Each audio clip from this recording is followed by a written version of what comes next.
Masih standby semua? Masih standby ya? Semangat Bapak Ibu. Sebelumnya Assalamualaikum warahmatullahi wabarakatuh. Waalaikumsalam warahmatullahi wabarakatuh. Perkenalkan saya panggilannya Fitri, begitu saja. Kalau nama lengkapnya panjang sekali, mahasiswa mungkin juga tidak hafal. Baik Bapak Ibu, kali ini materi akan disampaikan oleh Prof. Ali Agus, tapi sebelumnya Bapak Ibu nanti harus mengisi pretest terlebih dahulu ya, sudah di-share di grup dan di chat room di Zoom. Nanti silakan diisi terlebih dahulu. Prof. Ali sudah bersama kita, Prof. Ali? Prof. Ali? Ya, sambil saya memastikan Prof. Ali sudah join bersama kita, Bapak Ibu bisa mengisi pretest terlebih dahulu ya. Silakan.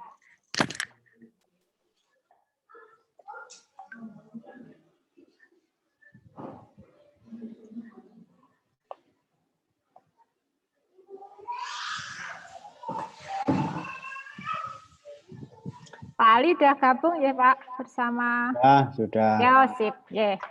Ya, Bapak Ibu sambil mengisi pretest, saya akan membacakan CV singkat dari Prof. Ali Agus ya.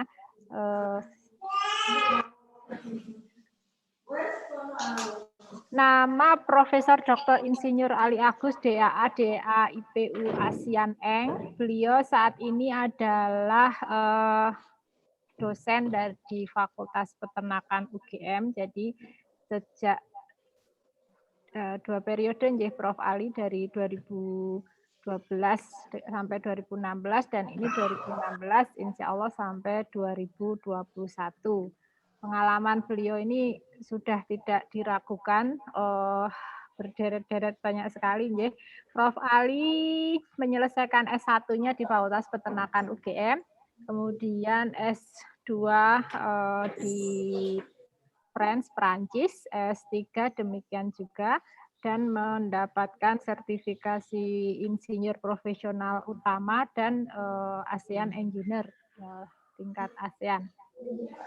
Prof. Ali bidangnya ini memang di teknologi pakan, jadi nanti tadi saya melihat di chat di sesi sebelumnya ada yang bertanya tentang pakan, nah saya sarankan untuk nanti bisa bertanya pada Prof. Ali Agus. Yes.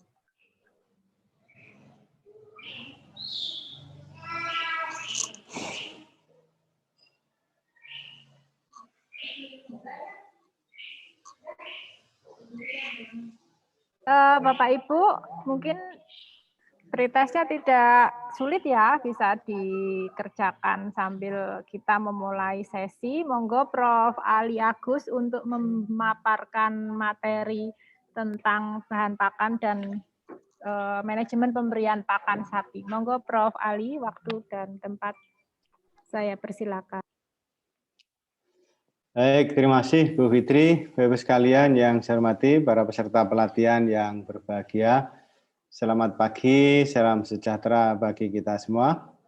Assalamualaikum warahmatullahi wabarakatuh. Suara bisa didengar ya? Bisa, Pak. Bisa, Prof. Jelas? Jelas. Berapa menit Bu Fitri presentasi? Saya itu bisa 5 menit bisa, 1 jam bisa. Prof. Ali presentasi sekitar setengah jam. Setengah jam ya? Jadi baik. Nanti dilanjutkan diskusi. Ini share materinya. Oh, share materinya. Ini saya sendiri atau dari sono ya? Monggo, dari sini juga bisa, Prof. Nanti bingung saya. Oh, saya malah ya. Bu, Ya. Prof. Ali sendiri aja mau share. Oke.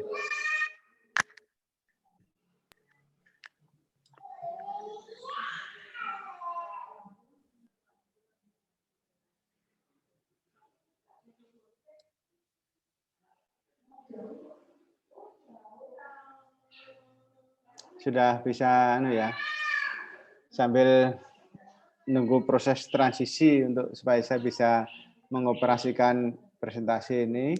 Sampun, Pak. Bapak sekalian, saudara-saudara sekalian, ini para peserta dari berbagai wilayah kelihatannya ya. Calon-calon pengusaha, saya doakan semoga lancar jaya dan sukses.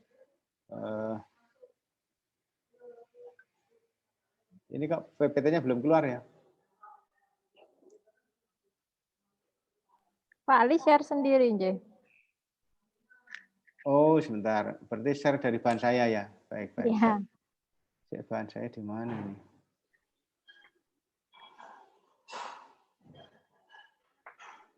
Saya siap.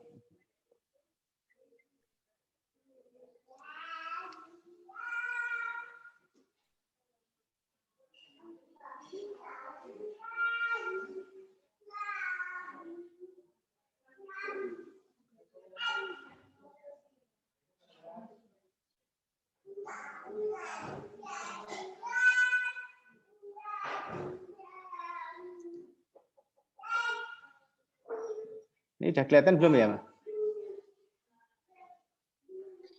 Sudah. Mungkin dibesarkan. Udah ya. Ini sudah betul ya? Sudah, Prof. Sudah, Prof.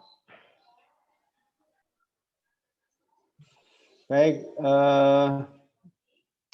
saya akan sampaikan materi terkait dengan bahan pakan dan manajemen pemberian pakan sapi. Karena kita tahu semua bahwa pakan itu mempengaruhi biaya hingga 60-70%. Kalau feedlot bisa lebih dari 70%. Sehingga kesuksesan usaha itu dipengaruhi utamanya dua hal. Yang pertama bibit, yang kedua pakan. Dari sisi teknis produksi ya. Sehingga nanti tentu ada yang bicarakan bibit. Yang terkait dengan pakan, kita perlu mengenal bahan pakan dan bagaimana pemberiannya. Nanti saya akan sampaikan beberapa informasi terkait dengan ini. Ya. Manfaatnya adalah supaya peserta itu nanti ya paham tentang pakan, kebutuhannya, pemberiannya, formulasi sederhananya seperti apa.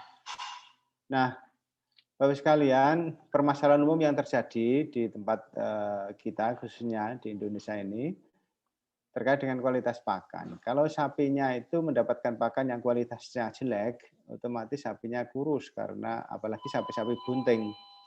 Sapi-sapi bunting, sapi-sapi awal laktasi yang menyusui, entah itu induk-induk perah maupun sapi potong. Nah, kondisi kurus ini akan menyebabkan gangguan reproduksi, setidaknya memperpanjang jarak beranak, reproduksinya tidak bagus, dan produksinya rendah. Nah, saya kira terkait dengan ini, pakan menjadi sangat vital. Apalagi kalau kita bicara breeding, bicara sapi perah, itu adalah induk. Induk yang harus dijaga, daya hidupnya harus lebih lama. Untuk menjaga daya hidup lebih lama, supaya tetap produktif, mau tidak mau adalah faktor pakan. Sehingga memang ada perbedaan bagaimana mengelola pakan untuk sapi breeding, ya, sapi indukan yang tujuannya untuk beranak, sama sapi untuk penggemukan. Ya, konsepnya berbeda ini. Ya. Meskipun secara umum sama, yang penting sapi mau makan, makannya banyak, terus gemuk, ya. Tapi kita perlu memperhatikan pola-pola yang berbeda. Kalau penggemukan itu jangkanya pendek, ya, yang penting cepat gemuk, daging bagus. Nah, kalau yang sapi indukan untuk reproduksi itu perlu perhatian khusus. Nah, khusus untuk sapi-sapi betina, ini ada strategi pakan yang harus kita perhatikan. Siklus hidup sapi betina itu, ini gambarnya adalah bagaimana kalau sapi-sapi baru melahirkan. Ini gambarnya adalah di sini ada baru saja melahirkan. Ini waktu-waktu setelah melahirkan.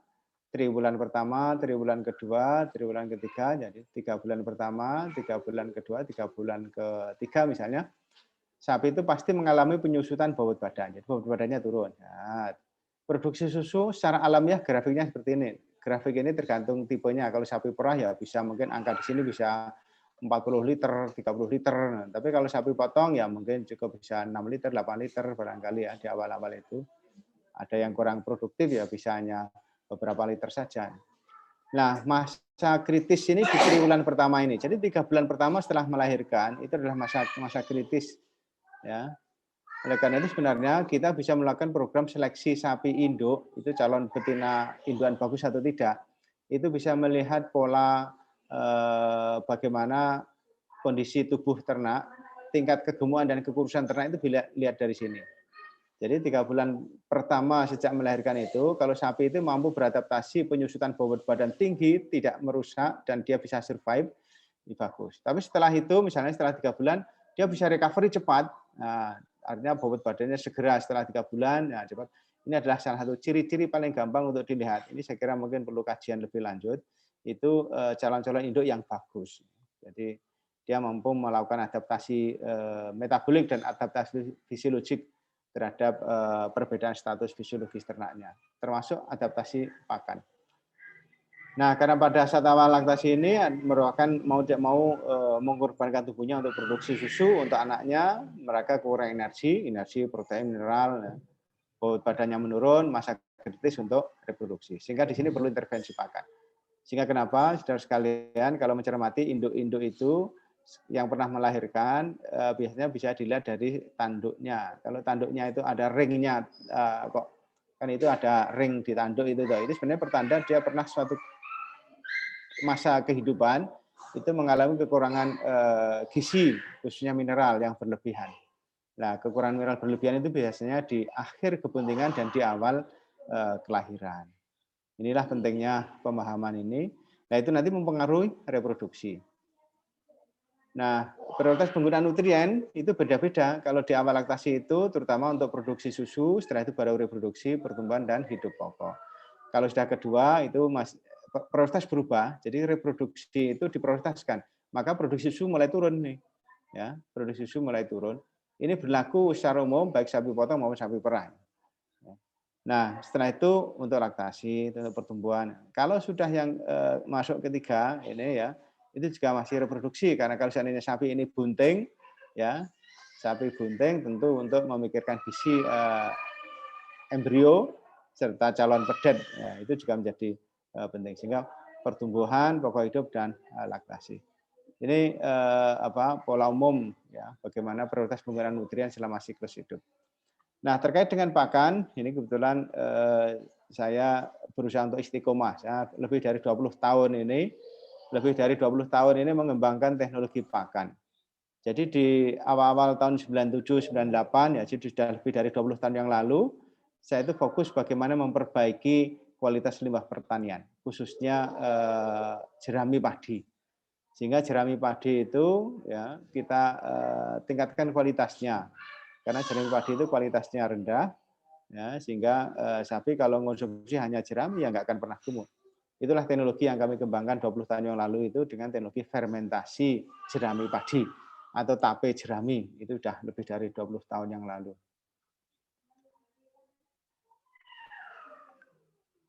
Kemudian fase berikutnya, nah, kami juga mengembangkan ini teknologi pakan konsentrat. Konsentrat itu bisa energi, protein. Di awal-awal tahun 2000-an itu kami juga mengembangkan ini suplemen ini, UMMB, Urea Molasses Multi Nutrient Block. Ya. Karena kami juga mengembangkan pakan suplemen dan aditif, ya, mineral, vitamin, dan sebagainya ini. Nah, UMMB pernah saya kembangkan, saya turut mengembangkan bersama teman-teman lain tentunya, ada peneliti-peneliti lain yang minatnya sama. Tapi sejak 2001 saya tinggalkan karena prakteknya tidak visible, tidak mudah diadopsi petani.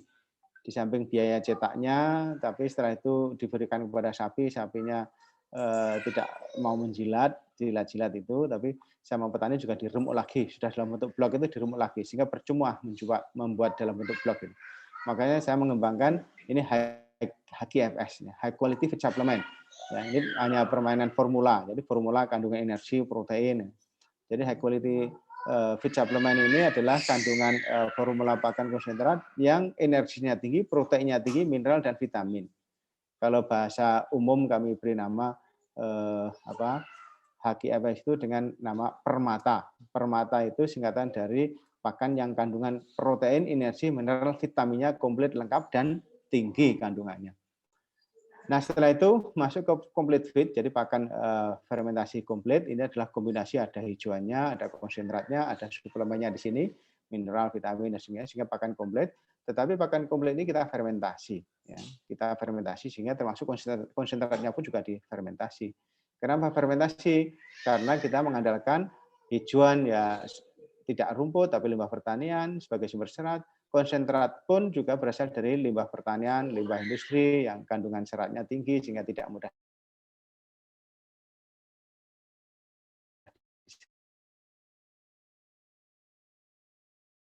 diserap, tidak mudah. Bahasa umumnya gerakan itu sebenarnya complete feed, fermented complete feed. Jadi complete feed ada hijauan, konsentrat, suplemen. Jadi pakan sudah lengkap kandungan nutrisi dan diberikan pada ternak tanpa perlu tambahan kecuali air minum. Sehingga ini, jadi ada complete feed, ada fermented complete feed. Ini mungkin dasar-dasar dulu, nanti saya sampaikan cara-cara pemberiannya.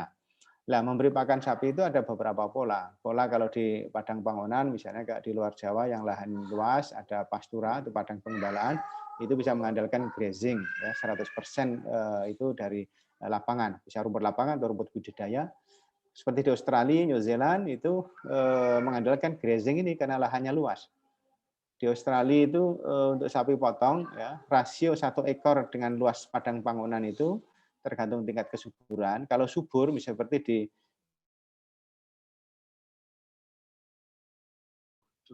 Paling nge-lag suaranya.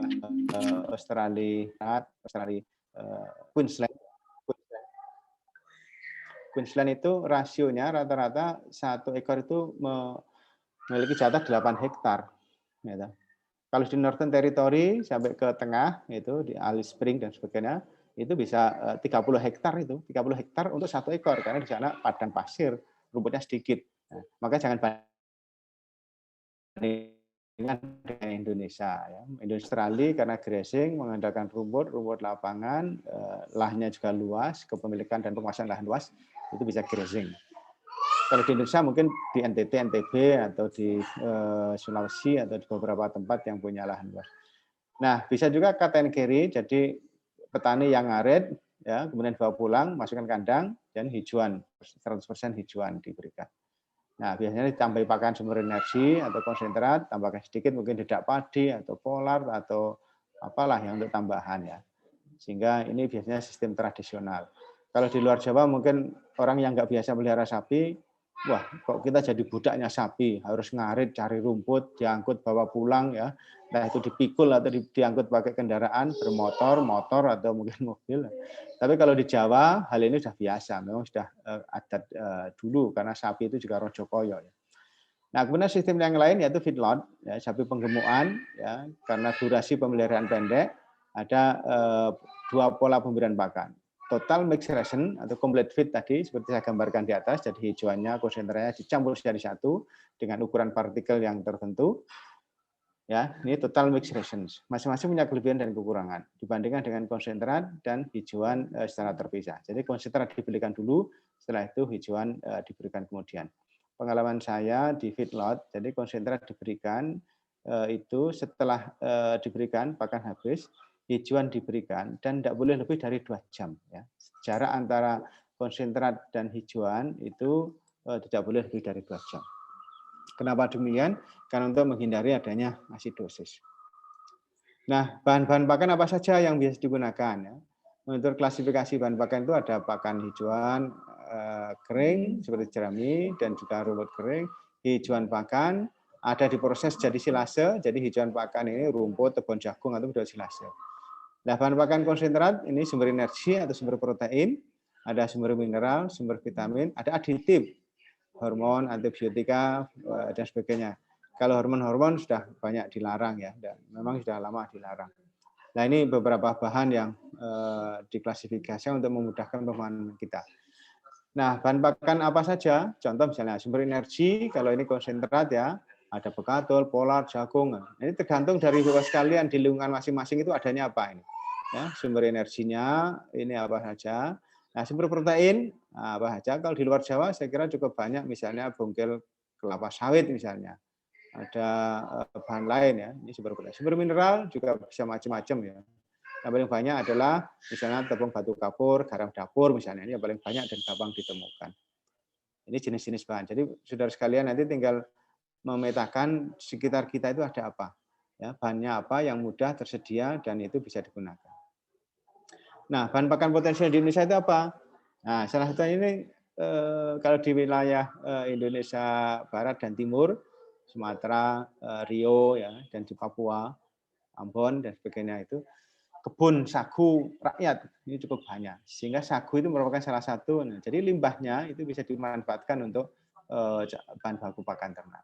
Termasuk sagunya sendiri, kalau saya nggak diambil padinya, itu langsung di grinding, di grind, digiling, kemudian nanti menjadi serat dan padinya itu menjadi satu. Itu bisa menjadi bahan pakan untuk sebagai suplemen.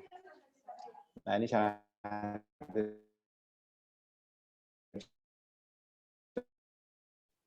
contoh ya, pengolahan sagu rara ya. Suaranya hilang. Gimana? Tadi suaranya sempat Ada hilang. gangguan ya? Iya, udah bisa lagi. Sempat hilang ya, karena ini on off ini kadang-kadang demikian. Sudah connect bagus ya? Sampun, Prof. Oke, saya lanjutkan. Ini juga ada bumbu tengkawang. Tengkawang itu biji tengkawang itu ini banyak di Kalimantan ini, di Kalimantan Utara. Tapi mungkin kalau di Jawa tidak populer. Banyak malah dari Afrika. Beberapa pengusaha feedlot itu impor bungkil biji tengkawang ini. Tengkawang diambil minyaknya, ya, terus sisanya limbahnya itu jadi bungkil biji tengkawang. Kemudian kita juga punya potensi besar, yaitu daun-daunan. Ya, daun-daunan itu bisa daun turi, daun lamtoro, mungkin daun ya yang kaliandra, ada daun yang sekarang sedang dikembangkan itu. Ya, ini cukup banyak nih. Lamtoro, kaliandra, turi dan sebagainya. Ini juga menjadi salah satu sumber protein daun. Nah, kita juga punya potensi besar itu industri sawit, ya, limbah sawit. Ya, ini bisa menjadi salah satu sumber bahan pelepah daun sawitnya misalnya. Ini saya ambil gambar di Malaysia. Itu juga bisa diproses menjadi misalnya jadi cube atau jadi pellet, ya. Ini butuh teknologi ini. Cuman di Indonesia ini belum banyak berkembang. Terkait dengan pemanfaatan limbah sawit ini, tetangga kita Malaysia lebih advance, lebih maju. Jadi penelitian sejak tahun 90-an itu mereka sudah intensif sekali tentang pemanfaatan limbah sawit ini. Termasuk teknologinya mereka sudah advance. Ada juga limbah kakao, ya, kita ini termasuk produsen kakao, sehingga kulit buah luarnya ini juga bisa, atau kulit arinya pun juga bisa. Ya, kulit buah luar ini juga. Cuman dia ini punya kelemahan, yaitu ada anti kualitas. Anti kualitasnya itu ada zat yang kurang baik bagi kesehatan ternak, bisa menyebabkan gondongan itu ya, terutama penelitian pada domba. Ini pernah ada penelitian mahasiswa S3 di BPK saya. Waktu itu untuk meneliti ada anti kualitas di dalam kulit buah kakao. Ya. Tapi kalau dikeringkan, dicacah, jadikan powder, jadi tepung, ini bisa mengurangi. Ya. Bahkan difermentasi ini juga bisa mengurangi. Ya, difermentasi bisa mengurangi adanya anti kualitas tersebut. Kemudian bungkil sawit, ya, bungkil inti sawit atau lumpur sawit, ini juga potensi, ya, bisa digunakan. Saya kira kalau di luar Jawa cukup banyak. Tahun 2007-2008 itu belum banyak orang menggunakan lumpur sawit untuk pakan ternak. Lumpur sawit biasanya dibuang, digunakan untuk pupuk. Karena waktu itu saya kemudian coba penelitian bersama peternak di Riau sana untuk mencoba dicampur dengan bahan lain. Jadi lumpur sawit itu dicampur dengan bahan lain, misalnya dedak padi atau bolar, ya, jadi campuran pakan. Sapinya mau makan ternyata ya, apalagi kalau difermentasi. Nah, demikian juga ketela. Nah, kalau di Lampung saya kira cukup banyak, hampir seluruh wilayah, di Jawa juga banyak. Ini ketela ini di samping daunnya bisa jadi tepung daun, singkongnya ini juga bisa digunakan untuk pakan sapi. Mungkin harganya ketika panen cukup murah juga ini, bisa untuk sebagai tambahan pakan sumber energi. Meskipun ada problem anti kualitas ya. Ini HCN-nya tinggi.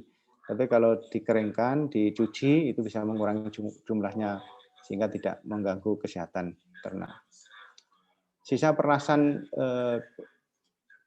ketela ya, setelah diambil padinya itu ada onggoknya. Onggok itu adalah sisa perasan diambil padinya, dan ini cukup banyak. Sentranya itu ada di Lampung, tapi juga ada di Padi, di Ngawi, di Wonogiri, ya itu ada pabrik-pabrik tapioka, Wonogiri, Trenggalek dan sebagainya sana ada. Saya kira di Sulawesi juga cukup banyak ini singkong ini. Tapi tidak tahu pabrik pabrik tapiokanya banyak enggak ini. Yang cukup banyak itu ada di Lampung. Sehingga impor onggok itu dari Lampung ke seluruh Indonesia.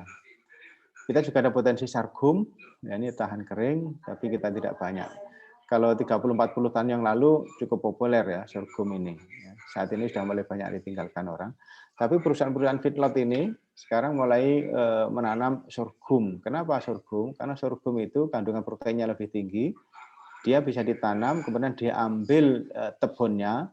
Ketika diambil tebonnya itu nanti tumbuh lagi, itu sampai 2-3 kali. Nah, sistem pakan berbasis sorghum ini banyak dipraktekkan di India.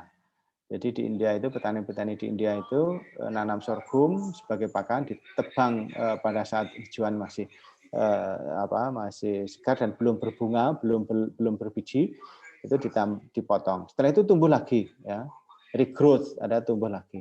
Terus potong lagi. Baru kali yang ketiga setelah mulai menjelang masuk musim kemarau, diambil bijinya, bisa untuk sumber karbohidrat, bisa untuk bahan pangan sumber energi juga itu. Nah, tebon sorghum juga digunakan untuk pakan. Ini beberapa feedlot sudah melakukan. Saya pun juga sedang uji coba, tidak luas, tapi saya ingin mencoba nanam beberapa luasan, ya nggak luas, tapi untuk uji coba ini juga. Nah, integrasi sawit sapi juga bisa. Ini sebelum itu, jadi hasil litbang kami sejak 15 tahun terakhir ini, ya kami mengembangkan dari suplemen dan aditif, ada UMMP, ada premix mineral, ada high quality supplement, ada probiotik, ya, yang kami beri nama saus burger pakan itu, yang kita elaborasi lagi ada yang herbal feed aditif, ya, yang memanfaatkan ekstrak tanaman-tanaman herbal. Ada karkas modifier, itu adalah bagaimana di akhir penggemukan itu bisa kita tambahkan suplemen ini untuk mengurangi perlemaan. Ya. Tantangannya feedlot itu ketika di akhir-akhir penggemukan, misalnya masuk bulan keempat, itu kalau manajemen pakannya tidak bagus, itu nanti pakan yang diberikan, pakan yang dikonsumsi sapi itu tidak menjadi daging, tapi menjadi lemak.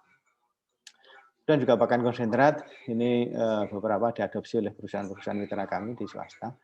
Pakan komplit, ya fermented complete feed yang kami beri nama burger. Ini hasil-hasil litbang yang sejak hampir 20 tahun terakhir ini. Nah, ini high quality food supplement yang saya beri nama Permata tadi.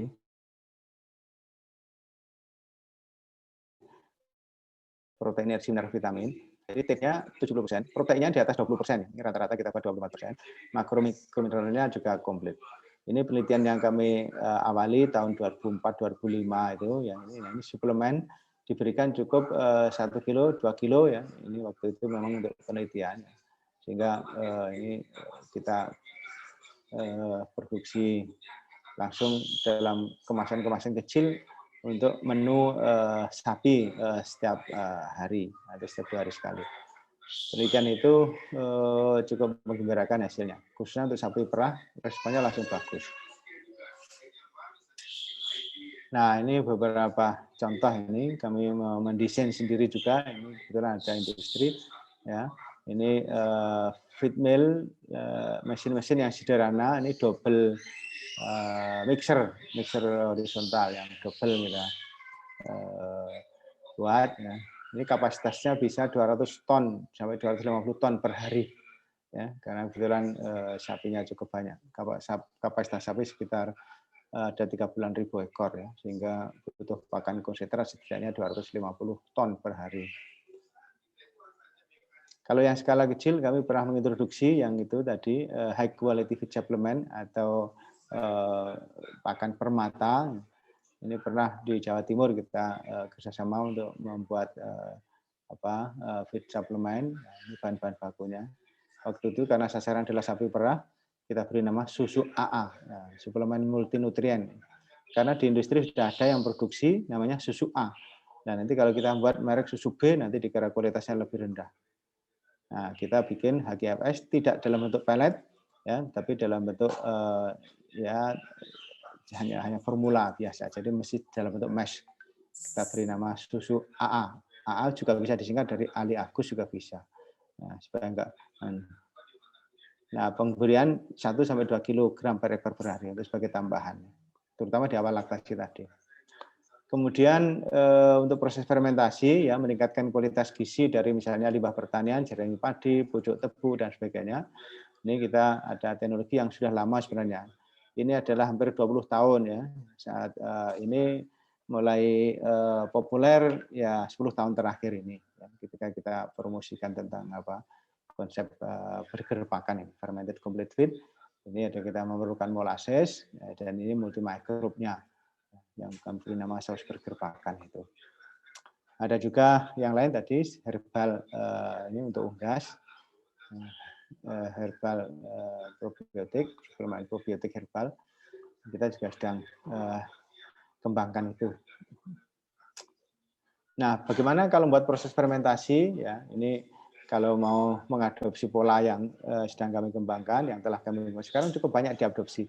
Ibu-ibu sekalian nanti bisa search ya di YouTube atau di Google atau di mana gitu ya. Nanti misalnya burger pakan atau cara membuat fermentasi pakan komplit atau yang terkini mungkin cukup banyak video-video di YouTube terkini terkait dengan strategi bengkel sapi.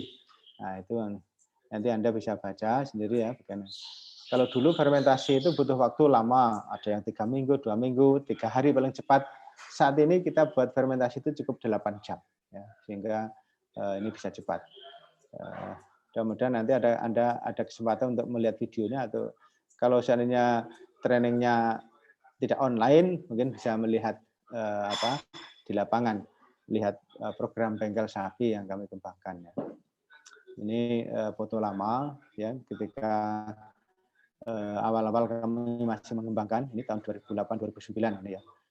Domba-domba ini biasanya kalau domba kok makan jerami kan jarang. Ini jerami kita proses, campur untuk penggemukan domba ya waktu itu. Nah untuk sawit juga demikian, memanfaatkan pelepah sawit, daun sawit ini banyak kami uji cobakan itu di Rio sana ya, di perkebunan, buat burger pakan dari limbah sawit. Ya. Bahannya pelepah daun sawit, ada dedak padi, dan larton mikrobia ya, dari saus burger pakan tadi. Ini hasilnya juga menggembirakan. Nah, kalau di wilayah perkebunan termasuk sawit, kita bisa introduksi sawit sapi. Ini salah satu contoh. Ini di PTP 5 Rio, ya, sehingga pelepah daun sawit itu digiling lembut ini sudah seperti hijauan ini ya. Jadi kandangnya ada di tengah kebun sawit. Bahan baku rumputnya, ini rumput dan tanda petik ya, itu dari pelepah daun sawit ini sebagai sumber serat. Ini formula yang pernah kami kembangkan, ini sudah mungkin sudah 5-7 tahun yang lalu mungkin ini, saya agak lupa tahun berapa ini. Nah ini kita buat fermented, oh ya ini 2011-12 kalau tidak salah ini ya. Ya. Karena waktu itu Pak Menteri Dahlan Iskan yang termasuk mempromosikan ini integrasi sawit sapi ini. Jadi kita membuat pakan semacam ini sapi-sapi penggemukan yang pakannya fermented complete feed ya, pakan lengkap fermentasi tapi memanfaatkan sawit tadi. Ini ADG-nya 0,7 sampai 0,8 untuk sapi-sapi cross simental limusin, simental atau PO, simpo, limpo ini ya. Jadi dari sisi ADG artinya tidak jelek amat lah, artinya masih bisa ngejar. Ada juga rumput lapangan yang ada di kebun sawit bisa dimanfaatkan, legum, mukona yang cukup banyak di bawah sawit bisa dimanfaatkan. Nah ini formula pakan sapi potong memanfaatkan limbah sawit, jadi punggul sawitnya, dedak padi. Ini yang kelihatannya formula uji coba yang cukup menggembirakan hasilnya. Ini. Dan ada juga ini komposisi kimianya, jadi ternyata proteinnya bisa sampai 14% ya. Syarat kasarnya sekian. Ini artinya cukup baik lah ya sebagai salah satu bahan pakan. Nah, tentu untuk menjaga supaya kualitas terjaga baik, kualitas pakan baik perlu dilakukan kontrol quality control. Ada beberapa cara untuk melakukan uji kontrol kualitas bahan. Misalnya kalau menggunakan dedak padi itu kalau campuran sekam tentu dedaknya menjadi jelek kualitasnya.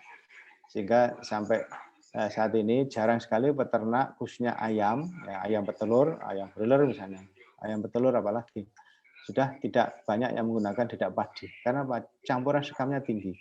Nah untuk ngetes gimana campuran sekam tinggi itu ada teknik yang paling gampang, yaitu ada larutan namanya fluoroglucinol test. Ya, itu nanti saudara dapat ujian atau praktek ini enggak ya? Ya, untuk mengetes tingkat cemaran atau kandungan sekam yang berlebih dalam.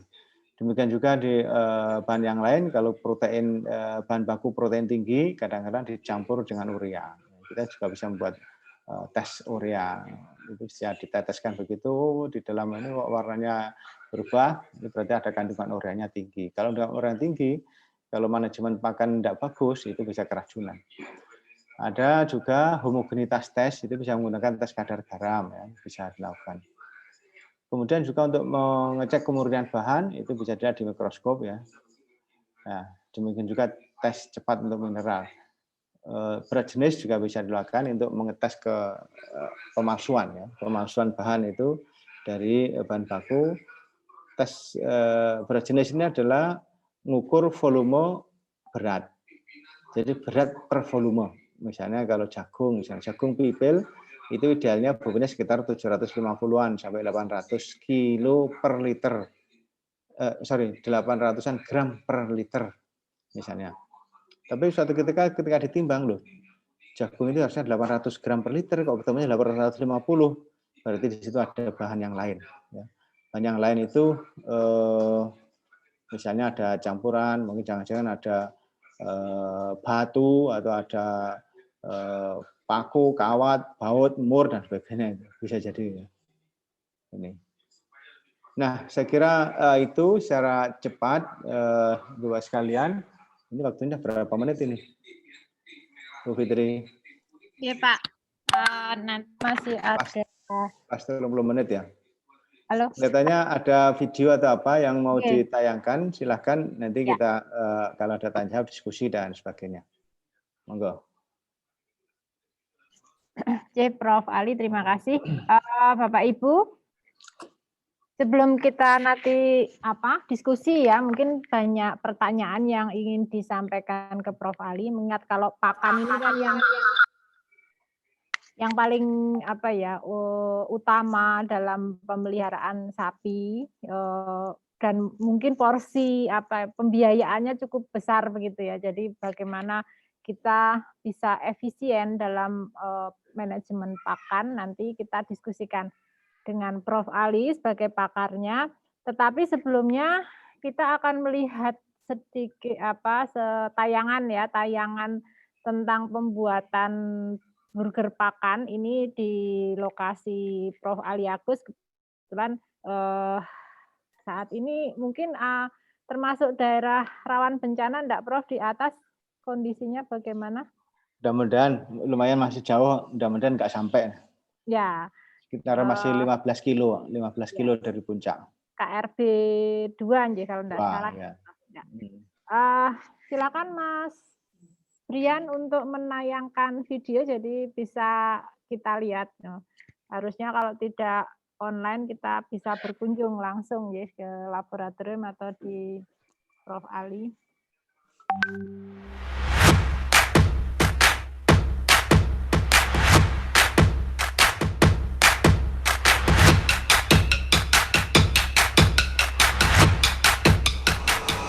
Assalamualaikum warahmatullahi warahmatullahi wabarakatuh. Nah, di sini saya mewakilkan Bengkel Sapi Kalijeruk untuk menjelaskan tentang proses pembuatan konsentrat fermentasi yang digunakan di Bengkel Sapi Kalijeruk. Nah, untuk pembuatan konsentrat fermentasi yang pertama kita lakukan adalah membuat saus burger pakan. Nah, untuk saus burger pakan sendiri biasanya kita ransum, yaitu dengan pencampuran yang pertama bahan yang kita gunakan adalah SBP, terus kemudian yang kedua molasses, dan yang ketiga adalah air.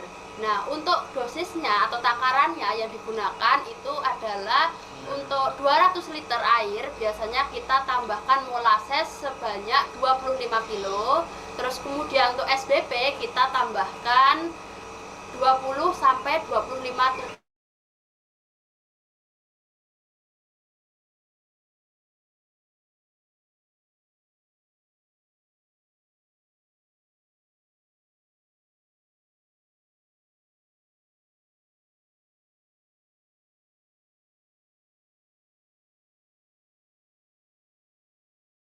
Untuk konsentrat fermentasinya itu sendiri biasanya kita menyiapkan konsentrat, terus kemudian booster sapi, lalu kita campur berikan tambahan saus burger pakan yang sudah kita buat tadi. Nah, untuk takarannya kita menggunakan untuk hari ini kita mencampur 100 kilo konsentrat. Nah, untuk 100 kilo konsentrat itu penggunaan booster sapinya itu adalah 0,5% dari campuran pakan. Jadi kalau 100 kilo konsentrat berarti untuk booster sapinya adalah 500 gram. Terus kemudian kita tambahkan untuk saus burger pakan yang sudah kita buat tadi sebanyak 10 sampai 15 liter.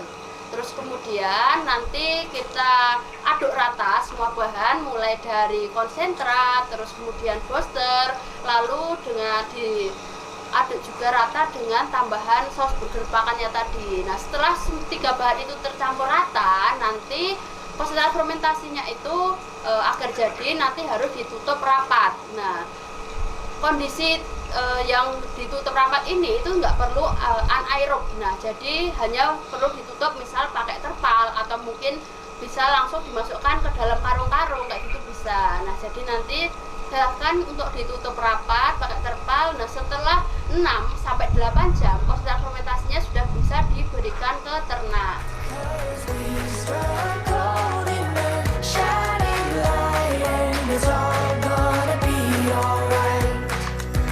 This is the good life.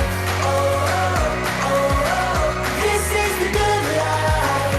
Oh, oh, oh. Out in the sunshine, nothing but good times. This is the good life.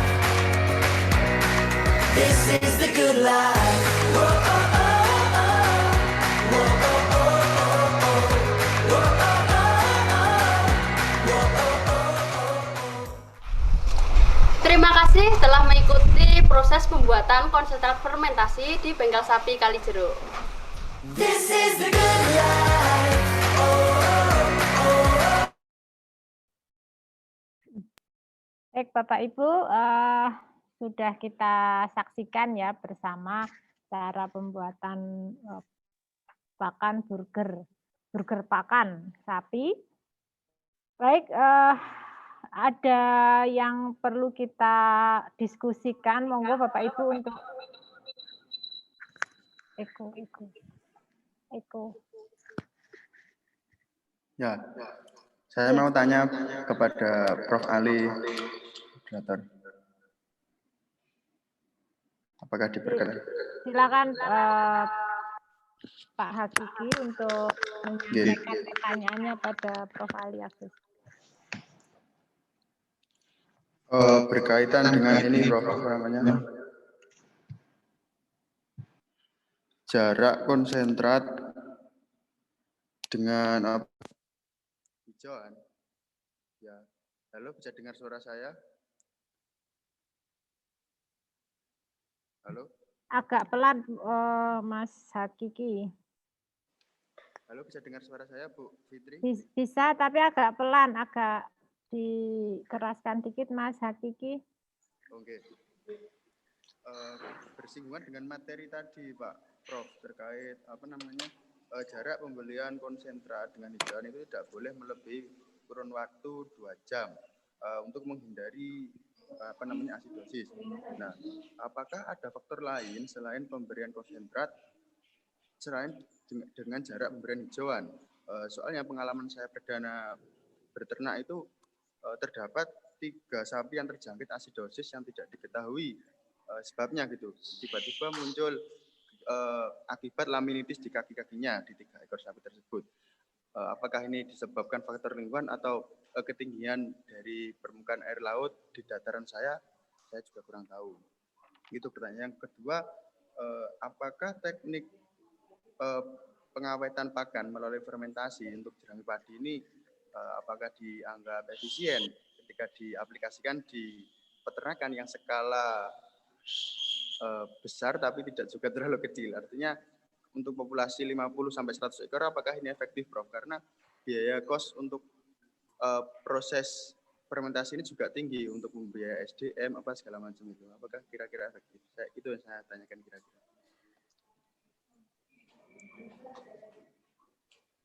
Ya, monggo Prof. Ali mungkin bisa langsung menanggapi. Baik, terima kasih Mas siapa yang tadi? Ada 2 pertanyaan. Yang pertama terkait Mas Hakiki ya. Terkait dengan jarak pemberian pakan dari konsentrat ke hijauan. Nah, salah satu kelemahan dan risiko yang mungkin timbul sistem pemberian pakan total mixed ration dengan dipisah ya. Konsentrat dulu baru hijauan. Kalau total mixed ration bisa menurunkan risiko asidosis karena pakan sudah berimbang, sudah antara karbohidrat, mudah larut, terus kemudian seratnya, jadi cukup berimbang karena dicampur jadi satu. Makanya disebut total mixed ration, jadi campur total. Nah, risikonya kalau pakan dipisah, konsentrat dulu baru hijauan, itu pengalaman saya juga ini juga nggak sengaja itu. Suatu ketika di kandang feedlot itu menjelang maghrib itu ini ribuan ekor sapi itu kan kok diem, anteng, semua nggak ada pergerakan. Biasanya kalau namanya sapi, kalau ada orang datang dia merespon. Responnya dengan bergerakan atau menghadap ke orang yang ada di depannya. Mereka cuek aja itu. Dan saya perhatikan waktu itu kok sapi kok tidak melakukan remastikasi, nggak ini ada yang aneh. Sapi diem semua nih ada. Wah, saya kaget itu. Nah, setelah nggak sengaja, saya ambil jerami, saya berikan. Loh, sapi kok bergerak semua ini, cari jerami yang saya berikan ini. Nah, setelah itu saya pelajari, oh ternyata sapi-sapi ini asidosis. Dan saya tanya kepada anak kandang, kapan pemberian pakan secara konsentrat itu? Ternyata lebih dari 2 jam, 3 jam. Jadi itulah akhirnya saya punya teori yang mungkin sebenarnya bisa diadopsi ya. Itu pakan konsentrat itu kan cepat fermentasi, kalau karbohidratnya tinggi itu nanti kan bisa menjadi ini basic nutrisinya itu ya di dalam rumen itu menjadi asam laktat atau asam propionat nanti diproses jadi asam laktat. Ketika asam laktat berlebih ya nanti bisa asidosis. Asidosisnya kalau akut ya bisa sampai nggak mau bergerak, nggak mau makan, bahkan bisa menimbulkan kematian. Saya juga pernah ngalami itu, sapi saya sendiri itu karena nggak konangan ini, anak-anak ngasih ini, ya, sapinya mati itu padahal sapi perah produksi tinggi itu, ya. Jadi karena itu sapi nggak tertolong. Nah kalau ini di feedlot sapinya ribuan ekor, makanya kalau polanya dipisah segera pokoknya paling dapat. Jadi ada jam pemberian pakan. Ini kelihatannya sepele ya, tapi ini dampaknya luar biasa. Hanya gara-gara asidosis itu juga bisa kerugian nggak kurang dari 5 miliar itu.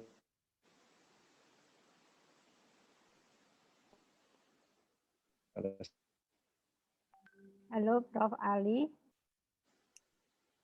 Sapinya banyak. Itu apakah faktor lain bisa jadi nggak nampak. Kalau seandainya misalnya pakan konsentratnya itu karbohidrat tinggi dan diberikan jangka panjang, seratnya kurang, itu nanti memang nggak menampakkan. Tidak nampak gejala-gejala asidosis. Tapi yang nampak jangka panjang itu laminitis itu, kuku-kukunya lemah dan sebagainya itu. Ya. Oleh karena itu, pola pemberian ransum itu jangan lupa menggunakan rasio karbohidrat mudah larut dengan serat. Ya.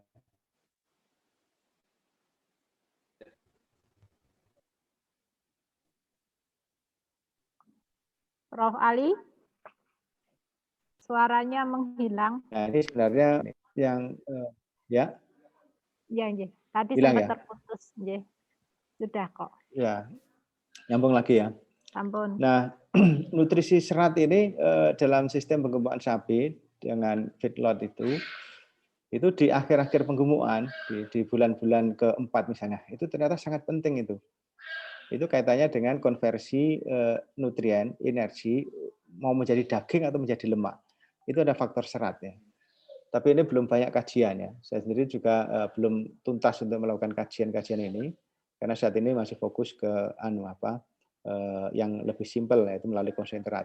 Ya. Makanya tadi ada penggunaan booster. Booster itu sebenarnya multi nutrien, khususnya makro mikro mineral yang hampir 20 tahun ini digunakan di industri sapi yang kapasitasnya di atas 30.000 ekor ini cukup lumayan karena seimbang, sempurna, dosisnya relatif tepat. Sehingga untuk bengkel sapi itu cukup menggembirakan hasilnya.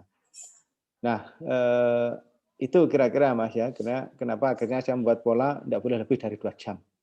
Karena proses fermentasi dalam rumen itu cepat ya. Kalau perlu malah kurang dari 2 jam. Tidak boleh lebih dari 2 jam. Risiko asidosisnya tinggi. Berarti nggak ada diagnosa khusus ya, Prof, untuk untuk asidosis. Nah, untuk mengantisipasi kalau saat ada ribuan ekor sapi,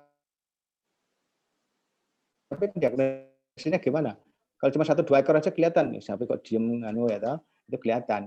Mungkin Anda kalau punya sapi 50 sampai 100 ekor aja sudah mulai belum tentu bisa mampu ngawasi satu persatu.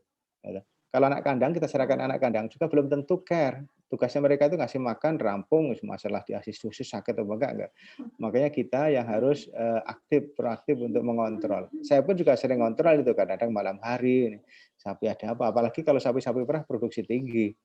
Ya, kalau sapi perah produksi tinggi itu bisa serius itu dampaknya. Itu ya. Nah, pertanyaan yang kedua tadi terkait dengan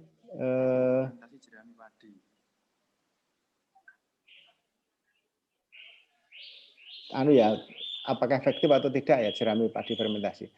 Nah, itu sebenarnya tergantung kita. Yang bisa mengukur itu kita. Teknologi itu harus didesain sedemikian sehingga harus memudahkan, murah, dan baik hasilnya. Tergantung kondisi. Bisa jadi untuk kami cocok, tapi untuk tempat yang lain nggak cocok karena carinya susah, ini susah. Gitu. Sehingga kenapa kita mainnya itu di konsentratnya. Kalau konsentrat itu aja kita desain sedemikian sehingga paling gampang. Tadi kalau dilihat ya, kita membuat pakan yang difermentasi itu sekarang pakan konsentrat. Jadi beli pakan konsentrat yang kualitas tidak bagus itu tidak apa-apa gitu. Nanti kita bengkel juga konsentratnya itu.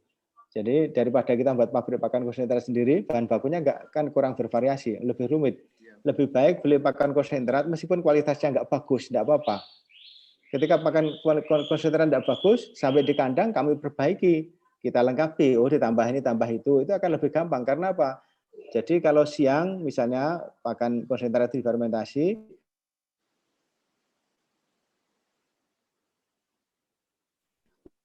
Halo Prof. Ali. Untuk esok paginya. Setelah diberikan esok anaerob. Tidak harus anaerob full gitu. Kalau anaerob full kan susah, makanya cukup ditutup gitu aja. Kalau melihat itu harum sekali itu konsentratnya.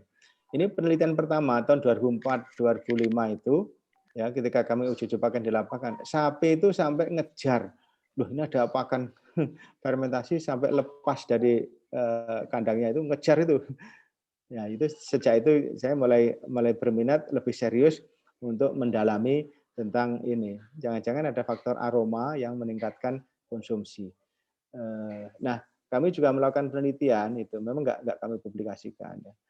Sapi-sapi yang diberi pakan konsentrat yang difermentasi ini, fesesnya itu setengah sampai 1 kilo lebih sedikit. Kemudian dia bisa makan lebih banyak. Dan makannya lebih cepat, jadi 4 menit lebih cepat. Ya, rata-rata itu 4 menit lebih cepat daripada yang makan konsentrat yang non fermentasi. Nah, ini sebagai indikasi ya, dengan fermentasi itu dia bisa makan lebih banyak, makannya cepat dan fesnya sedikit. Dan itu terbukti ADG-nya selisih 2 on. Padahal sama itu, hanya 5 ekor itu. Saya ada datanya itu yang cukup menarik untuk diekspos. Jadi kalau mau mengadopsi jerami mau difermentasi atau tidak, bisa saja tidak perlu difermentasi, tapi yang dilakukan adalah konsentrat difermentasi. Itu yang kami lakukan di bengkel sapi sekarang gitu. Kami juga tidak memfermentasi jerami. Karena fermentasi jerami ya itu tadi efektivitasnya. Tapi kalau punya populasi banyak, kemudian pas numpuk misalnya daripada jerami busuk, ya kenapa tidak pengawetan sekaligus dengan cara itu. Mungkin gitu ya, Mas Hakiki, Bu Fitri. Oke, terima kasih Prof. Ali. Sebelum ke pertanyaan berikutnya, saya mau membacakan pertanyaan di chat ya, Prof. Tadi ini sebenarnya sudah bertanya di sesi sebelumnya. Jadi Mas atau Pak ini ya, Nur Rohim dari Bangka, mungkin di sana banyak sawit ya. Bagaimana cara membuat silase yang praktis dari pelepas sawit dan apa saja bahannya? Apakah silase itu sudah termasuk konsentrat? Itu pertanyaannya Prof. Ali. Baik, yang saya gambarkan tadi dan sudah dipraktekkan itu di Rio, itu ya pelepas daun sawit dicacah, kemudian ditambahi sumber energi, salah satunya dedak padi yang gampang ditemukan. Kalau nggak ada dedak padi ya tambahkan ampas sagu atau mungkin tepung batang sagu itu, tambahkan di situ, terus tambahkan probiotiknya atau mikrobnya, itu mikrobnya ditambahkan di sana. Itu dimasukkan dalam drum-drum atau dalam plastik ya, atau di dalam terpal yang kalau jumlahnya banyak itu bisa sampai tahan 6 bulan itu. Jadi 6 bulan enggak persoalan. Jadi tergantung pada lokasi yang ada. Ya memang memerlukan SBP itu tadi yang kita gunakan. Ya. Jadi sangat tergantung kondisi di masing-masing lokasi. Jadi ada pertanyaan lain mungkin bisa langsung saya tanggapi ya Bu Fitri ya. Monggo Prof. Nur Rohim dari Bangka Belitung ini. Ini yang tadi ya. Oh tadi ya silase praktis ya itu. Ya. Jadi selalu saya katakan silase itu atau fermentasi. Karena teknologi silase itu sebenarnya kan teknologi lama sekali itu ya. Biasanya alamiah, tidak ada aditif yang ditambahkan. Jadi mikrobia aditif itu enggak banyak ditambahkan waktu itu. Sehingga orang selalu berpikir kalau Eropa, Amerika itu ya silase rumput, silase tepung jagung. Kalau di tempat kita mana mungkin bisa itu. Yang bisa adalah silase limbah pertanian, serat-seratan, konsentrasinya juga sumber serat. Ya. Makanya ketika saya mengusulkan program fermentasi jerami padi, fermentasi kan sebenarnya ensilase tuh, sama sebenarnya konsepnya itu. Itu enggak banyak tanggapan, bahkan enggak ada yang membiayai karena evaluator proyeknya itu mungkin juga ini anggap aneh, beda, ini enggak ada ini pola itu. Itu padahal sudah 20 tahun yang lalu, tahun 97, 98 itu. Tapi tetap saya kerjakan karena saya punya keyakinan persoalannya itu adalah itu.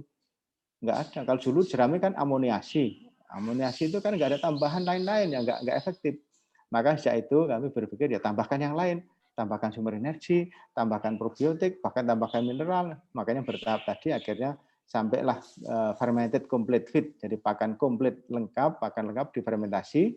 Ya, jadi hijauan, sumber ini yang kita gunakan. Nah saat ini sudah mulai banyak orang-orang yang mulai tertarik untuk mengadopsi. Yang saya beri nama akhirnya burger pakan itu kan sebenarnya tahun 2010 mulai dikenalkan karena untuk menolong petani-petani korban erupsi Merapi. Kemudian analisis bahan pakan dari daun dan ranting pohon sengon dan batang pisang. Kalau batang pisang itu hanya sumber serat saja, Mas, dan itu juga tidak mudah dicerna ya. Jadi jangan dianggap wah banget tepung pisang. Saya itu pernah ada kasus menarik dan ceritanya itu begini. Kami ketika 2007-2008 kan kami ada farm kambing domba, pengembang domba itu ya. Waktu itu juga baru awal-awal tentang fermentasi ini, belum burger pakan. Tapi bagaimana bikin peternakan domba tanpa ngaret ya. Nah, kita buatkan pakan fermentasi itu, pakan komplit fermentasi. Nah, karena banyak orang berkunjung, akhirnya kita kewalahan itu. Kalau dikunjungi terus kan anak kandang nggak kerja, ini klien itu akhirnya kita undang kalau mau datang konsultasi hanya tiap hari Sabtu. Seperti ketika ada orang datang di luar hari Sabtu, dan waktu itu ada pohon pisang roboh. Nah, pohon pisang rubuh kita cacah untuk campuran pakan. Nah, sama orang yang berkunjung itu kemudian memperkenalkan ke orang-orang lain, oh ternyata resepnya itu pakai debok pisang sebagai sumber serat. Ya bisa, tapi kalau ini dipromosikan kemana-mana untuk pengembangan kambing, pengembangan domba ya gagal. Ya, jadi memang harus komplit ya. Jadi hanya sebagai sumber serat itu pun tidak banyak dan tidak mudah dicerna. Sebagai untuk substitusi ya bisa. Kalau daun itu biasanya proteinnya tinggi, ya daun sengon, daun ini. Tapi karena kadang-kala itu ada anti kualitas, cara pemberiannya sebaiknya dilayukan terlebih dahulu. Jadi jangan langsung dilayukan 2-3 jam gitu. Kalau udah layu itu mengurangi anti kualitas. Tepung aren atau onggo aren masih bisa, oh bisa ini, ya saya kira bisa karena dia juga karbohidratnya tinggi. Nah sebaiknya ya diproses dikeringkan terlebih dahulu supaya kadar airnya rendah. Nah, kalau dibandingkan dengan onggok dari singkong, ya saya kira juga hampir ya tidak jauh-jauh beda lah. Ya. Tinggal ketersediaannya saja yang menayang. Yang jelas kuncinya ada di sapinya. Sapinya mau makan tidak? Makannya banyak atau tidak? Kalau nggak banyak, nggak mau makan ya berarti ada masalah di situ. Kemudian pertanyaan terkait dengan karkas modifier. Ya, karkas modifier itu karena begini di penghujung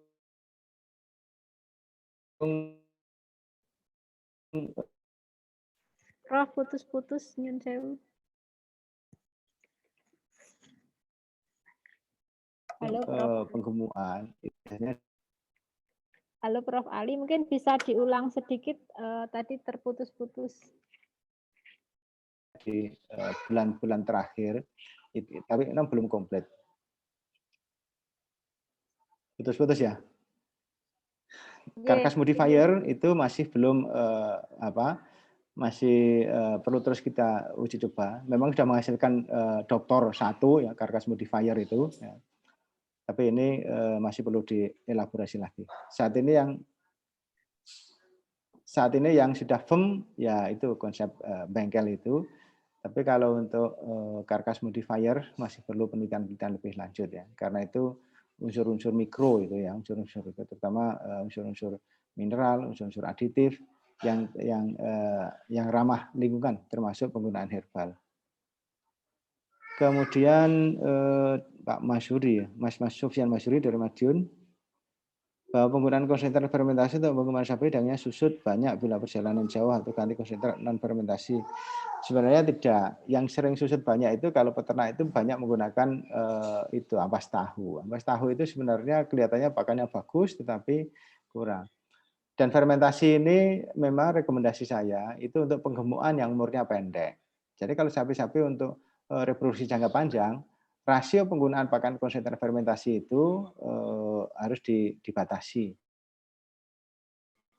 Ya. Masalahnya ini kalau tidak imbang seratnya, kalau tidak imbang vitamin-vitaminnya, itu nanti bisa berdampak pada saluran reproduksi, ya, termasuk nanti dampaknya ke kinerja reproduksi. Ini penelitian jangka panjang juga demikian itu yang makanya sistem pemberian pakan indukan dengan penggemukan itu harus berbeda. Kalau untuk penggemukan saya sudah firm, saya sudah berani lah untuk ngeklaim bahwa daya lama pemeliharaan kan 4 bulan paling lama sehingga aman. Untuk transportasi ternak, kalau transportasi ternak ini sebenarnya perlu ini. Ini saya juga sedang penelitian sudah 4-5 tahun terakhir ini. Ya, untuk anti stres, ada additive feed supplement untuk anti stres. Itu intinya kan sebenarnya mengganti mineral. Ya, itu ada beberapa skripsi mahasiswa yang menarik. Jadi feed supplement untuk anti stres.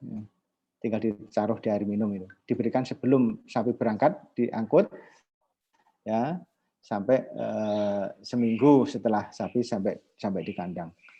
Itu bisa menekan 2-3% poin penyusutan. Penyusutan itu kan bisa sampai 8%, 7%. Nah kalau sapinya banyak bisa berapa itu? Apalagi kalau kiloan belinya itu. Transportasi ini. Nanti kalau ada yang berminat nanti bisa untuk uji coba silahkan ya. Kami sudah pernah uji coba penelitian dari Madura sampai Lampung, kemudian dari Cianjur ke Jogja, kemudian juga dari Jogja ke Cianjur itu untuk transportasi. Itu anti stres, ya. Stres perjalanan. Bagaimana cara membuat sapi perah dengan ambing yang produksi susu tinggi berdasarkan pemberian pakan? Kalau persoalan ini adalah genetik ya, jadi nggak bisa genetik itu dimanipulasi lewat pakan. Yang bisa dimanipulasi adalah di awal laktasi tadi dengan pemberian pakan yang padat dan densitas nutriennya tinggi. Misalnya proteinnya protein bypass, ya, makro mikro mineralnya komplit, ya, energinya juga. Energi itu juga ada energi bypass tuh ya, jangan dikira. Saya beri tips satu, kalau ingin membuat energi bypass, salah satunya adalah rebuskan itu jagung giling direbus itu. Nah itu 30% bisa bypass masuk ke usus halus itu. Ya, itu bisa dilakukan. Itu respon produksi susu bisa naik 1 sampai 2 liter itu. Ya. Makanya dulu penelitian saya awal-awalnya kan itu pakai jagung rebus itu. Ya, itu bypass. Itu tahun 2000 itu penelitian tahun 2000 itu untuk meningkatkan produksi susu di awal laktasi. Sebelum sampai bicara high quality feed supplement atau milk inducer. Jadi untuk perangsang peningkatan produksi susu. Kelihatannya semua sudah terjawab ya. Terjawab nggih? Iya, Pak. Ini ada yang belum. Perbandingan tepat antara konsentrat dengan hijauan dalam buat complete feed. Range-nya adalah 40-60. Jadi tergantung kepentingan. 40% konsentrat, 60% hijauan. Itu kalau untuk pakan fattening. Tapi kalau untuk penggemukan bisa dibalik, 60 konsentrat, 40 hijauan. Tapi kalau hijauan langka dan susah, bisa lebih tinggi lagi. Ya, bisa bahkan 80% konsentrat sumber seratnya, tapi diambilkan dari sumber serat yang memang tinggi seperti jerami padi, pucuk tebu, atau bahkan bagase. Ya. Jadi memang ini keseimbangan nutrien. Konsepnya pemberian pakannya adalah seimbang dan sempurna. Dosisnya tepat. Seimbang dan sempurna komposisinya, dan dosisnya tepat. Dosis itu jumlah pemberiannya. Nah, bagaimana kita tahu? Kita lihat respon sapinya. Ya, kalau sapinya meresponnya katakanlah sudah dipelihara 2 bulan kok nggak ada perubahan. Kalau pengamatan kami itu biasanya 3 minggu. Selama 3 minggu kok nggak ada respon, ini ada persoalan itu. Makanya di kandang kita yang bengkel sapi itu biasanya 3 minggu kelihatan. Semula nggak mau makan, jadi makan, terus kelemis, bulunya halus, terus nggak jadi kurus lagi. Nah, gitu. Masih ada pertanyaan lagi ini memperbaiki reproduksi ternak seperti apa? Memelihara sapi yang sangat kurus terus sudah diperbaiki makanya berat badan sudah stabil tapi reproduksinya masih terganggu. Kawin berulang. Nah, biasanya kita itu hampir jarang sekali memperhatikan nutrisi mineral. Ya. Biasanya dikasih pakan-pakan ini. Mineral pun kalau yang digunakan paling hanya garam dapur sama kapur. Ini yang pengalaman saya 20 tahun ini hampir banyak yang tidak memperhatikan nutrisi mineral ini. Nah, salah satu key sukses di bengkel ini adalah sebenarnya nutrisi mineral. Nah, nutrisi mineral ada unsur-unsur mikro yang perlu diperhatikan, yang itu mempengaruhi mekanisme hormonal, hormon-hormon reproduksi. Ini beberapa petani peternak di Gunung Kidul itu ada beberapa ini sapi kawin enggak jadi-jadi. Akhirnya dengan suplemen tadi booster mereka melaporkan, ini kawin sekali kawin jadi. Sehingga di kandang kami juga ada orang yang sapinya berkali-kali terus dibengkelkan, terus dibawa ke kandang bengkel sapi Kalijur itu. Selama 3 minggu atau lebih hampir 6 minggu ya, 6 minggu. Setelah 6 minggu, sapinya juga tambah gemuk, terus udah positif dikawini, kawin alam ya, bunting, udah diambil sama orangnya.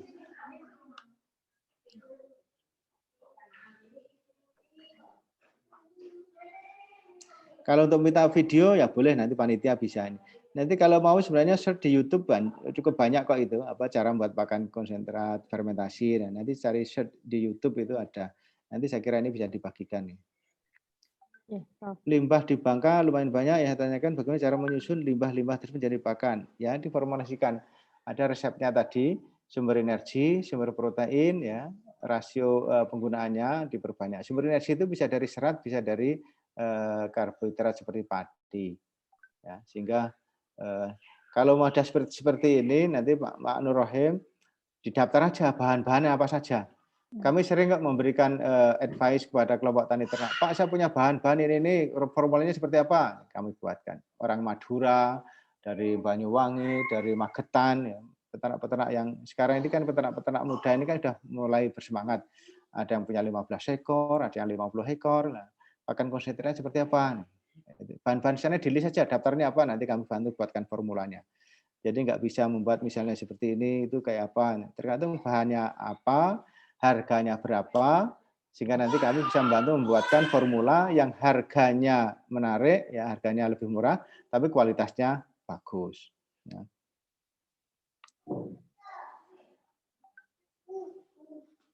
Contoh limbah tersebut solid base. Oh ya, ya itu bisa itu solid lumpur sawit ya, pengganti sawit.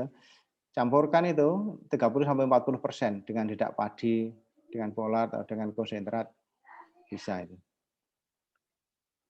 Mungkin pertanyaan dari Pak Marwan nih untuk sapi betina jika dikasih pakan konsentrat bermasalah atau tidak? Enggak, sapi betina itu bermasalah apabila pertama terlalu gemuk. Gitu. Kenapa terlalu gemuk bermasalah? Pertama masalah uangnya, karena tidak akan dipotong toh. Jadi lebih baik kalau sapi betina itu jangan terlalu gemuk, tapi juga jangan terlalu kurus. Ya, nah istilah body condition score-nya itu 2,5 lah misalnya. 2,5 sampai 3 itu ideal. Yang minimal itu 2, 2,5. Jangan sampai kurang dari 2. Ciri-ciri 2 itu nanti balungnya itu kelihatan itu dari tulang-tulang rusuknya kelihatan, pinggulnya kelihatan meruncing tulang-tulangnya itu. Nah, kalau itu pertanda kekurangan nutrisi itu. Nanti dilihat tanduknya juga. Tanduknya kalau ada yang tanduk itu nanti cincin-cincinnya itu terlalu dalam atau tidak. Atau tanduknya itu kusam misalnya ya, kusam pecah-pecah ya. Kakinya juga demikian, luka-luka misalnya nggak sembuh, itu salah satu ciri yang paling gampang dia kekurangan mineral-mineral mikro itu ya. Jadi itu bisa digunakan untuk mengurangi risiko tersebut ya, penggunaan kalau di kami ya booster itu ya sekarang sudah mulai banyak orang menggunakan. Nanti silakan lihat di di YouTube atau apa itu ada Agromik Lestari atau Burger Pakan atau Bengkel Sapi, terserah keywordnya, kata kuncinya.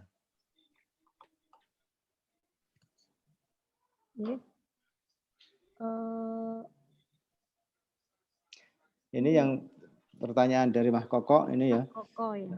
Begini, kalau breeding itu idealnya kalau hijauan melimpah diperbanyak hijauan saja, karena itu sumber vitamin yang paling murah, protein yang paling murah. Kalau hijauan, saya pun kalau seandainya untuk breeding sapi-sapi betina, selama hijauannya melimpah ada yang saya perbanyak itu konsentratnya dikurangi. Karena apa? Ini kembali ke dasar naluri sapi itu, terutama yang betina untuk reproduksi, untuk induan. Kita berharap umurnya panjang, sehingga untuk menjaga umur panjang itu salah satunya adalah vitamin dan provitamin A. Itu yang paling murah berasal dari hijauan. Maka rumput segar, tebon jagung, rumput alam, sebagainya itu penting itu. Saya menemukan formulasi ini kan gara-gara sapi itu waktu itu hanya dikasih fermentasi jerami, konsentratnya biasa, kita belum tahu kualitas konsentratnya kayak apa. Ketika sapi dipelihara lebih dari 4 bulan, kami menemukan ratusan ekor sapi itu buta. Sapinya buta, kalau dipotong dagingnya pucat dan digantung basah.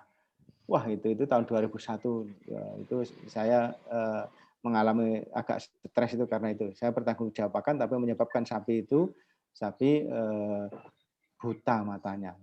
Nah, setelah itu kita cari-cari ke sana kemari, formulasi, uji coba, penelitian. Nah, sekarang sudah ketemu ini. Sehingga sudah tidak ada lagi kasus-kasus sapi buta, meskipun pakannya jerami ya, hijauannya, sumber seratnya jerami, sudah tidak ada daging sapi itu pucat ya, sudah nggak ada.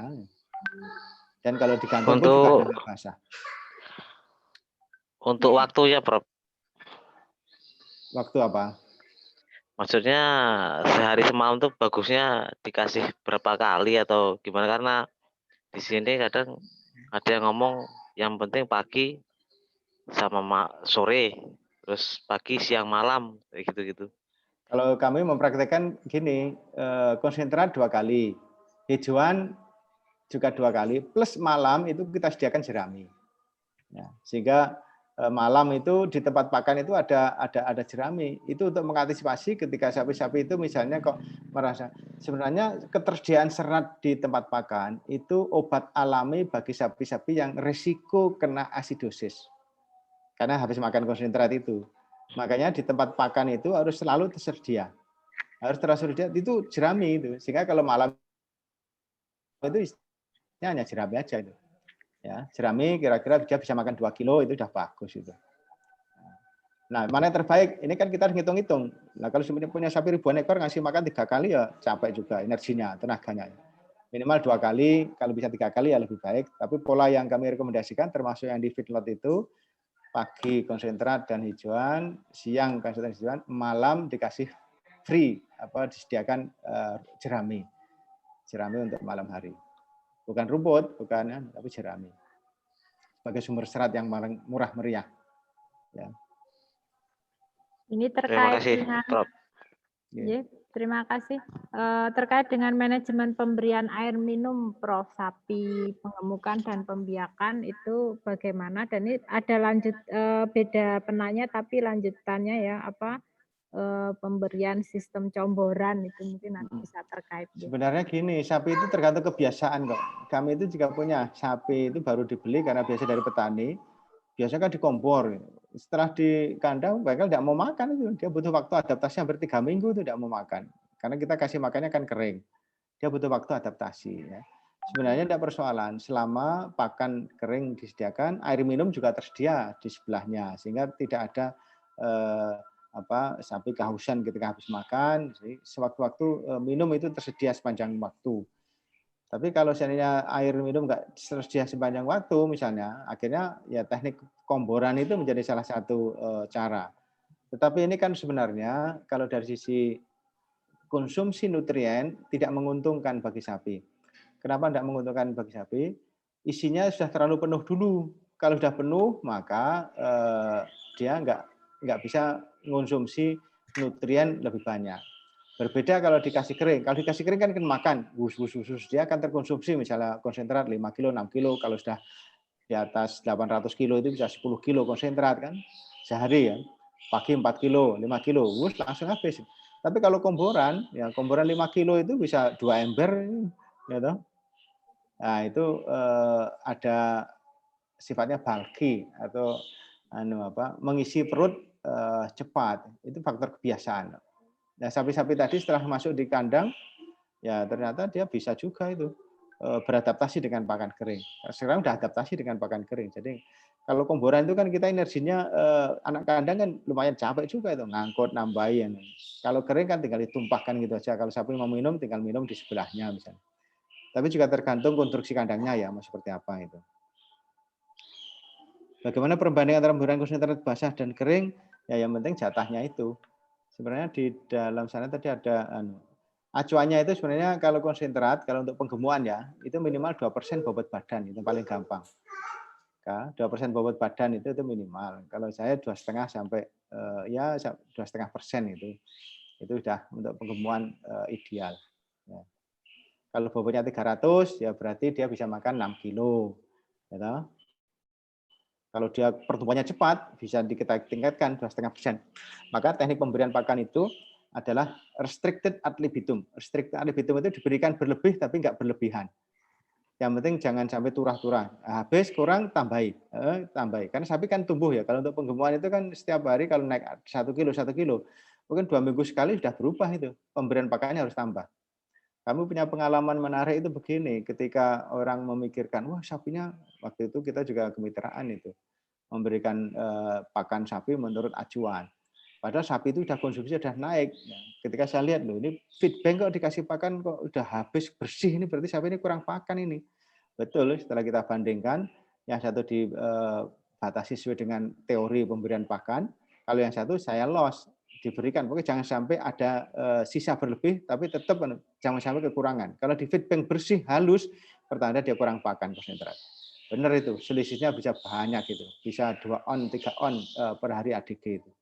Kalau itu kurang, padahal bisa jadi sapi itu kalau menambah konsumsi setengah kilo saja, apalagi 1 kilo konsentrat, itu bisa menyebabkan ADG itu bisa 3 on.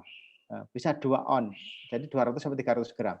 Karena apa? Karena yang 1 kilo konsentrat ini itu dikonversi menjadi ADG. Gitu. Nah, kalau dia misalnya dia jatahnya harusnya 7 kilo, hanya dikasih 6 kilo, ya nggak jadi apa-apa. ADG-nya mungkin hanya 0,3, 0,4. Tapi kalau ditambah 1 kilo saja, ya itu bisa jadi 0,7, 0,8. Ya. Nah, ini juga dari pengalaman ini. Nanti logikanya bisa dicari justifikasinya. Kelihatannya sudah semua, Mbak ya? Ya. Prof, ini mungkin ada yang dari Bangka atau dari Kalimantan tadi. Bagaimana kondisi tanah ya Prof, misalnya kan asam biasanya ya kalau yang di Bangka dan Kalimantan Selatan itu mungkin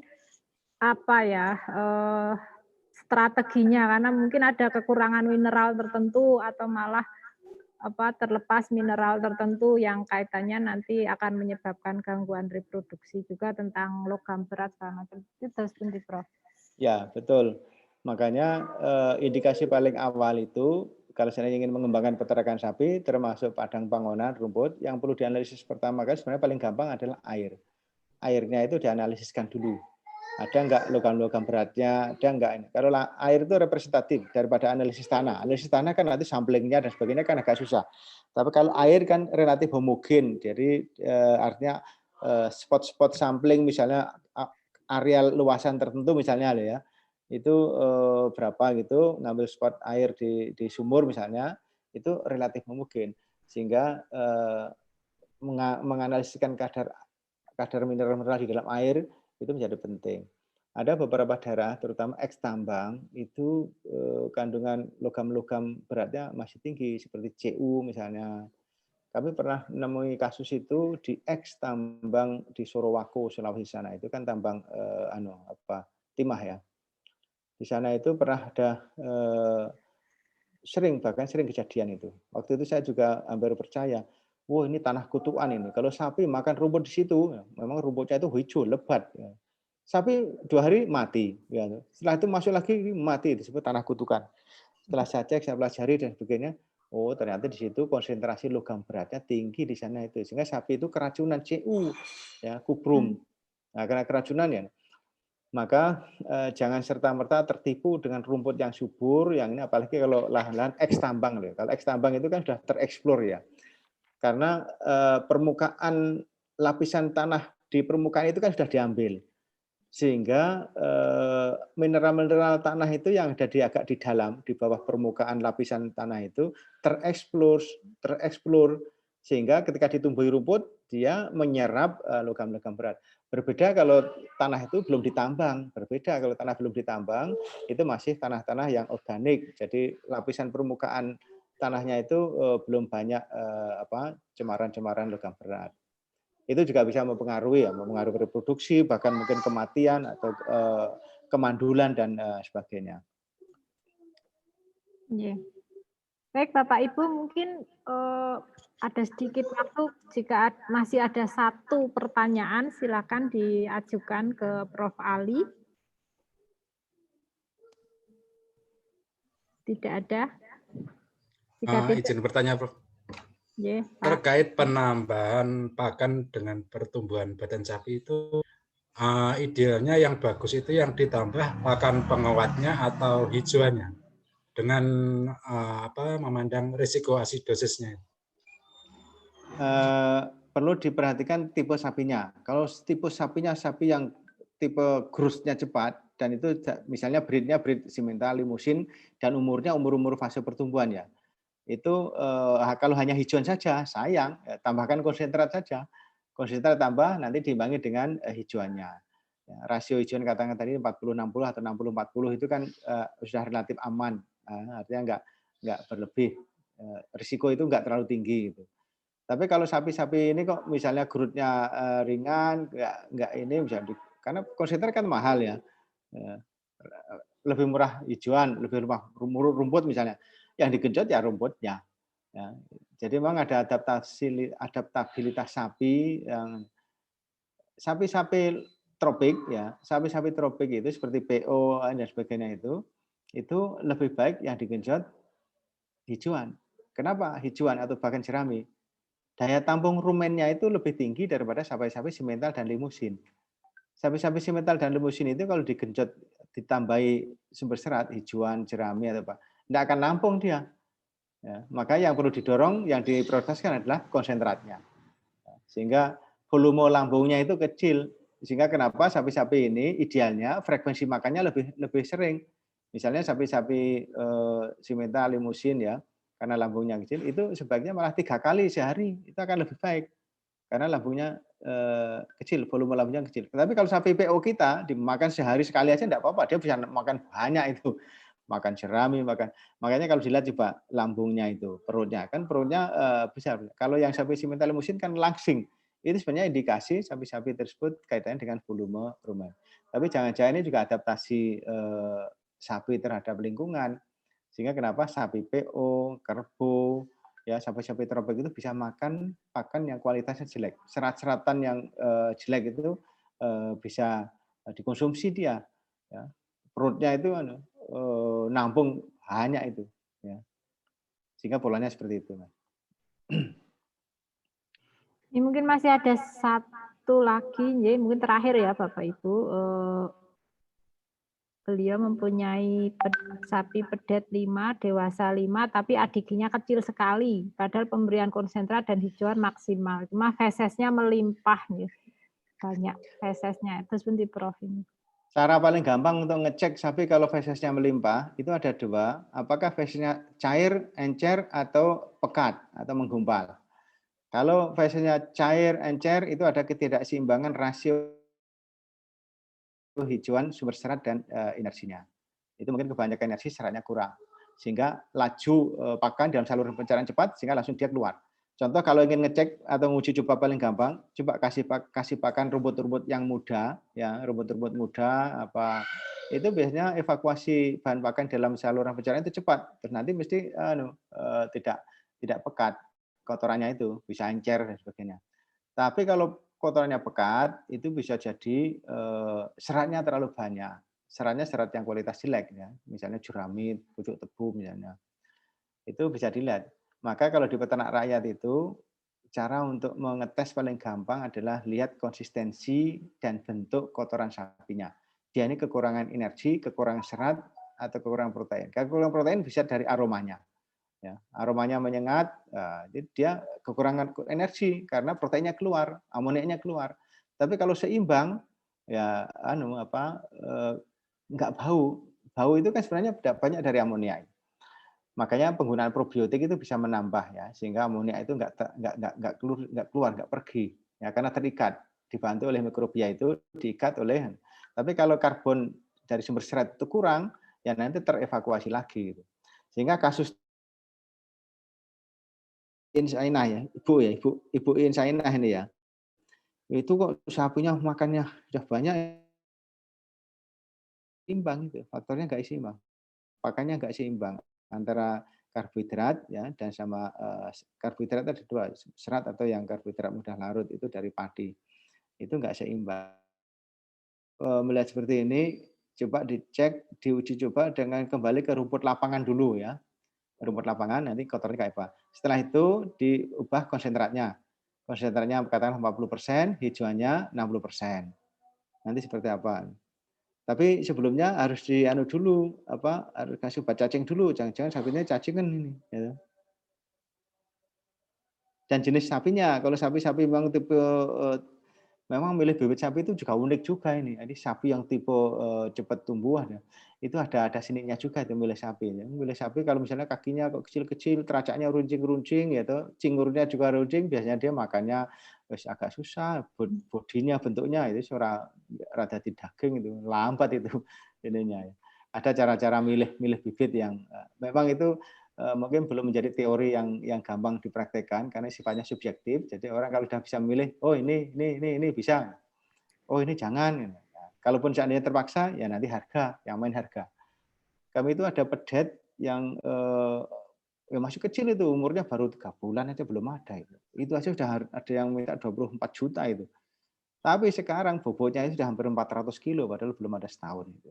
Pertumbuhannya memang cukup cepat itu. Tapi memang ya badannya itu ya bagus. Nah, sekarang sama-sama katakan investasi 20 juta, ini mungkin kelipatannya lebih tinggi yang sapi tipe itu daripada yang agak murah tapi ternyata sapinya kecil. Tapi semuanya ada selera dan subjektivitas. Gitu ya Bu ya. Bapak Ibu, ini karena waktunya juga sudah hampir habis ya, untuk kita break dulu sebelum sesi selanjutnya karena sudah masuk azan waktu sholat zuhur. Baik, mungkin saya sedikit menyimpulkan dari pemaparan Prof. Ali dan diskusi kita sesi ini. Jadi yang pertama mungkin untuk strategi manajemen pakan sapi pembiakan itu kita lihat dulu potensi sumber pakan di daerah masing-masing. Tadi sudah disampaikan Prof. Ali, belum tentu yang cocok di sini cocok di tempat lain, harus kita lihat dulu sumber pakan kita, mungkin yang di Bangka dengan di Jawa jelas berbeda, kemudian kandungan tanahnya juga berbeda. Bapak Ibu bisa menanyakan dari dinas misalnya tentang kualitas air dan tanah misalnya. Kemudian yang paling penting dalam pemberian atau manajemen pakan adalah keseimbangan nutrien atau dosis yang tepat begitu. Apalagi ini untuk pembiakan mungkin akan berbeda sekali dengan pengemukan begitu ya. Mungkin ada yang tidak terpenuhi, justru itu sebenarnya penting untuk reproduksi, yaitu mineral misalnya atau mikro makronutrien lainnya. Sepertinya itu ya sudah terangkum dalam diskusi kita. Baik, Prof. Ali, terima kasih sekali atas ilmunya pada pagi hari ini. Terima kasih. Wassalamualaikum warahmatullahi wabarakatuh. Bapak Ibu jangan lupa mengisi post-test.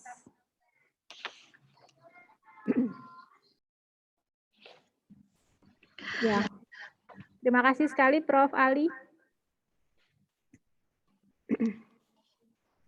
Baik, kami ucapkan terima kasih kepada Profesor Ali Agus dan juga Insinyur Trisatya Mastuti Widi yang pada kesempatan kali ini menjadi narasumber serta moderator pada acara pelatihan kali ini.